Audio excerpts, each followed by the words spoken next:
Stanley, this is me being serious. In fact, this is my serious room. It's where I come to be serious. That table is the most serious table I could find. I looked at many, many tables, hundreds of tables. It's possible I looked at over 1,000 tables. I honestly don't know. The specific number isn't as important as the understanding that of all tables I looked at, this one is the most serious. I relate this story to impress upon you the extent to which this is the most serious room I have, which is why I brought you here. You just tried to activate server cheats, which of course runs the risk of breaking the entire game.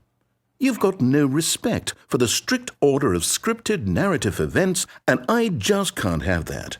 It's time to get serious, Stanley. No jokes, no games. Outside of this room, I might be more tolerant of those things, but now we're in the room.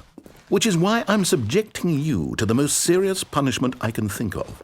100 billion trillion years standing here in the serious room. Perhaps after that, we can talk about the severity of your actions and whether you've learned anything. But until then, serious room, go!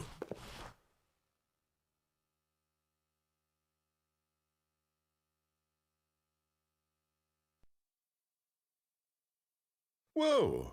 Did we not have the talk? Are we not in the serious room this very moment? Did I not tell you how many tables I looked through? I'm going to be conservative and say it was somewhere in the tens of thousands of tables. Any reasonable person would say I spent an absurd amount of time doing nothing but looking at tables, and I genuinely considered each one too. I took a hell of a lot of notes. I kept the notes in a different room. That room is less serious than this one. It's more of a notes room. Again, the point of this story is to convey how serious I feel this cheating issue is. And I'm sure you'll agree with me once you've fulfilled your new punishment. Infinity years in the serious room. I generally have trouble reading human emotions, but I'm going to go out on a limb here and say that you're devastated by this crippling new punishment. As well you should be. It's the most serious I could think of. Can you get more serious than that? No, you can't. Don't try.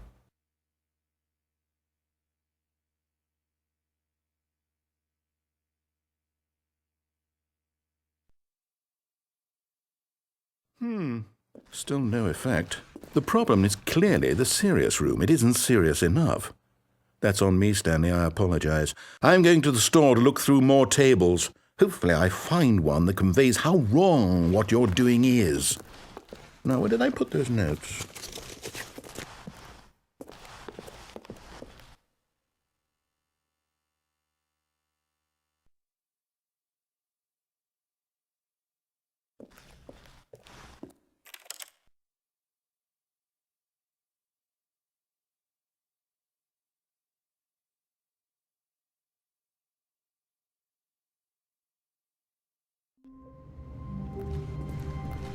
All of his co-workers were gone.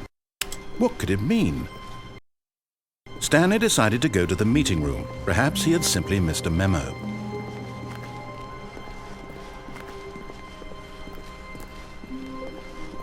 When Stanley came to a set of 2 open doors, he entered the door on his left.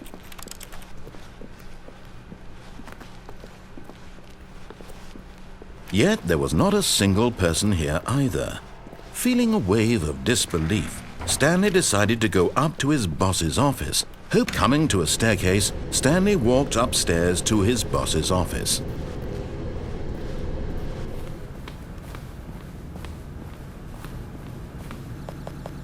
Stepping into his manager's office, Stanley was once again stunned to discover not an indication of any human life. Shocked, unraveled, Stanley was in such a rush to get through the story as quickly as possible, he didn't even have a single minute to just let the narrator talk. That kind of anxiety isn't healthy, so he relaxed for a few moments with some calming New Age music.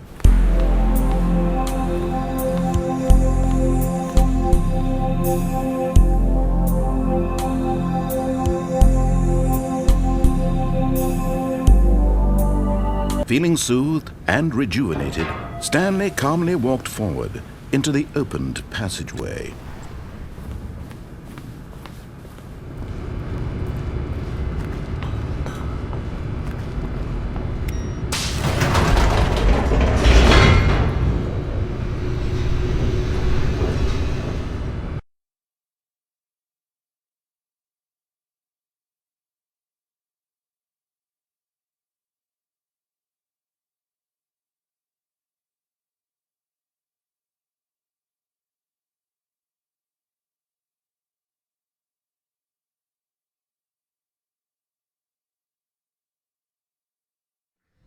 Descending deeper into the building, Stanley realized he felt a bit peculiar. It was a stirring of emotion in his chest, as though he felt more free to think for himself, to question the nature of his job. Why did he feel this now, when for years it had never occurred to him? This question would not go unanswered for long. Stanley walked straight ahead through the large door that read Mind Control Facility.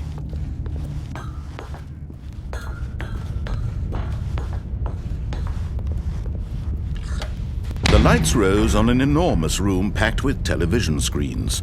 What horrible secret did this place hold? Stanley thought to himself. Did he have the strength to find out?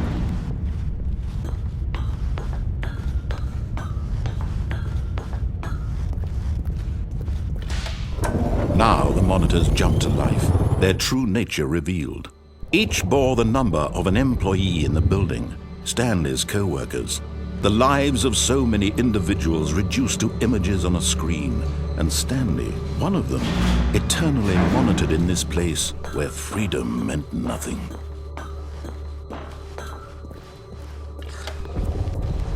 This mind control facility, it was too horrible to believe. It couldn't be true. Had Stanley really been under someone's control all this time? Was this the only reason he was happy with his boring job? That his emotions had been manipulated to accept it blindly?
No, he refused to believe it. He couldn't accept it. His own life in someone else's control? Never!